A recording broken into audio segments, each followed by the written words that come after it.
Hey everybody, John Huber here, Maryland K-12. Taking a look at this situation in Worcester County regarding the budget and a few other things actually. And it's just, oh boy, we go through this every year here. The school board puts together a budget. They go in front of the commissioners and then they sit up there on their panel and they wave their fingers out. It's like those congressional hearings, Last year, they went through all this and it was like, well, the budget's not right. It's not in the right format. You got all these questions, lack of transparency, et cetera, et cetera. So this year, the board said, okay, fine. So they cleaned it all up. They got it just exactly how they wanted. And they went in there with the budget, but they don't like it. And they don't, not all, but there's enough commissioners don't like it to where they're going to, they're not going to fund the whole thing. They're going to cut a few thousand off of the suggested teacher raise. Now, there's a lot more behind the scenes. A lot of people don't realize. Number one, or not behind the scenes, but there's a lot more going on here than people realize. Because of the Blueprint for Progress, the county is required to get the starting salary of teachers up to $60,000. Now, there's all this discussion going on about, well, there's only a handful of people, et cetera, who aren't at 60,000 now.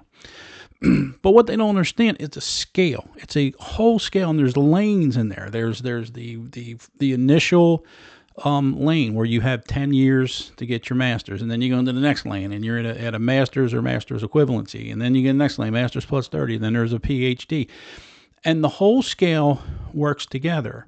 And what happens is under normal circumstances, they would negotiate a pay raise with the teachers' unions, and they say, okay, we negotiated a 2% raise. What that usually means is that the entire scale, the scale in its entirety, goes up 2%, right? That's not what they did for good reason. So the board said, you know what, we can't do that because that would be an enormous amount of money. That means everybody's going to be getting 2% raise. So what they did was they just put a flat, straight across the board, $4,000 raise.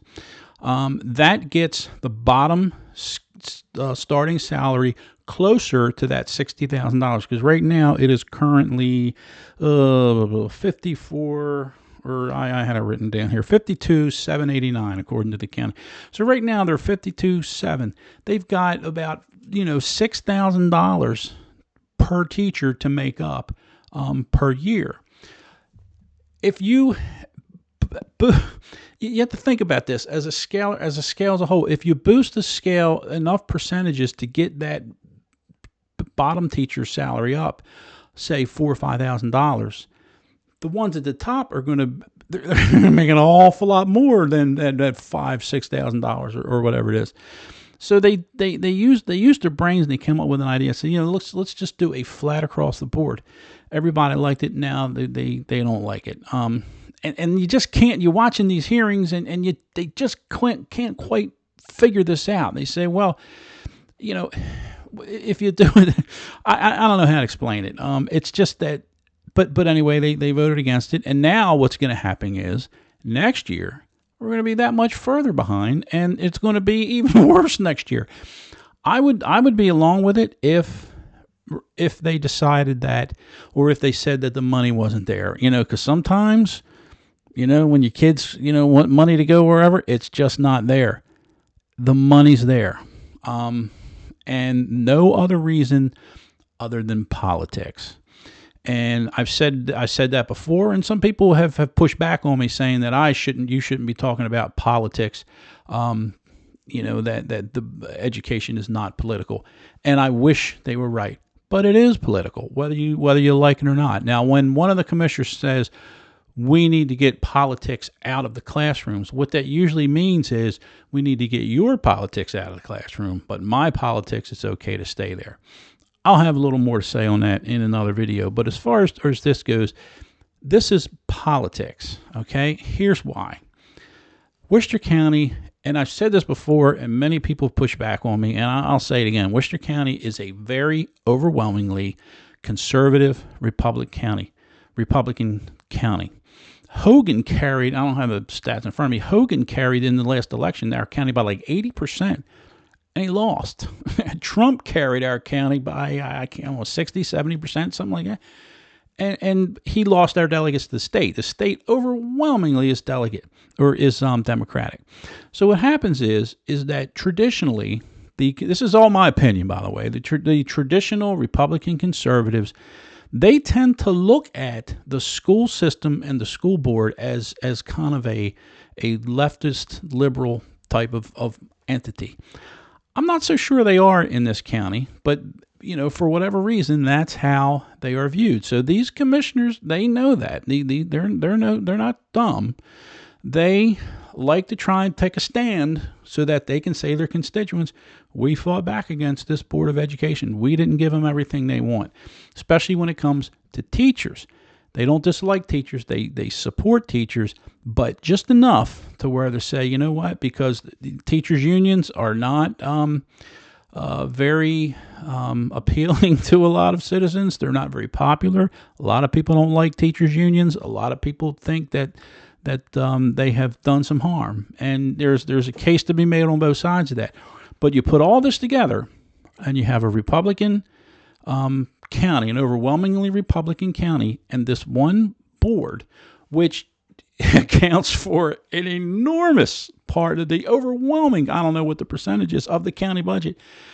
And I think, in my opinion, they feel like they just have to make a stand so they can go back to their constituents and they can go, well, we stood up to the board, we stood up to them, and we're not going to give them everything we want because we're a conservative county. That's just my take.